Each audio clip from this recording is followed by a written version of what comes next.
അപ്പോൾ ഒരു കട എടുക്കുന്ന ടൈമിൽ ഒരു മാമിൻ്റെ എക്സ്പീരിയൻസിൽ എന്താണ് എത്ര രൂപ വരെ EMI പോകാം?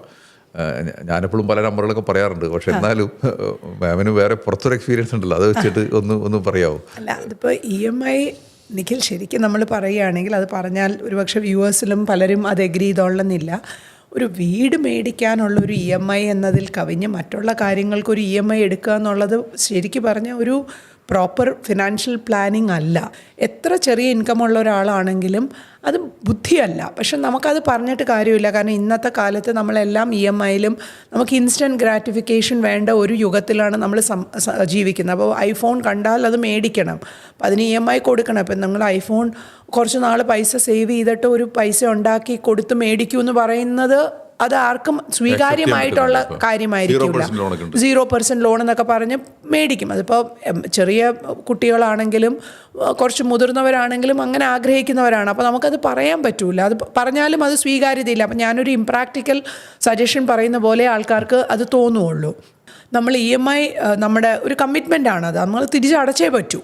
അതിപ്പോൾ ഫോണിൻ്റെ ആണെങ്കിലും TV-യുടെ ആണെങ്കിലും കാറിൻ്റെ ആണെങ്കിലും 2 വീലറിൻ്റെ ആണെങ്കിലും നമ്മൾ തിരിച്ചടച്ചേ പറ്റൂ. അപ്പോൾ അത് അറ്റ്ലീസ്റ്റ് ഒരു 20-25% അല്ലെങ്കിൽ ഒരു 40%-ൽ നിർത്താൻ പറ്റുവാണെങ്കിൽ അതായിരുന്നു. ബിക്കോസ് ഇതിലുപരി നമുക്ക് മറ്റുള്ള ചിലവുകളുണ്ട്, നമുക്ക് ഒഴിവാക്കാൻ പറ്റാത്ത ചിലവുകളാണ് അത്. 75% സാലറിയിൽ ജീവിക്കേണ്ട അവസ്ഥയാണ്.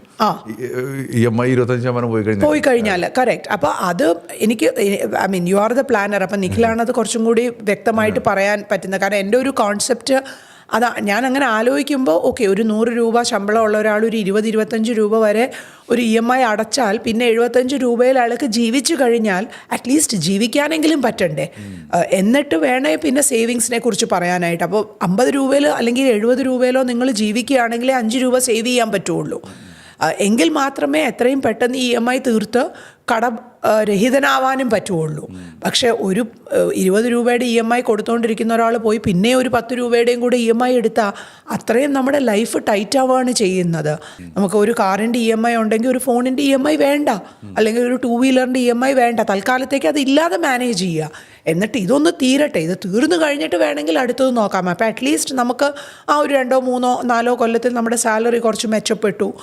അപ്പോൾ അങ്ങനെയാണെങ്കിൽ കുറച്ചും കൂടെ കൂടുതൽ സേവ് ചെയ്യാം. അങ്ങനെയാണ് ആലോചിക്കേണ്ടത്. അല്ലാതെ കിട്ടുന്ന ശമ്പളം മുഴുവൻ EMI കൊടുത്ത് 10-ാം തീയതി ആകുമ്പോഴത്തേക്കും 12-ാം തീയതി ആകുമ്പോഴത്തേക്കും കയ്യിലൊന്നും ഇല്ലയെന്ന് വരുന്ന ഒരു സ്ഥിതിവിശേഷം വരാതിരിക്കാൻ വളരെയധികം ശ്രമിക്കണം.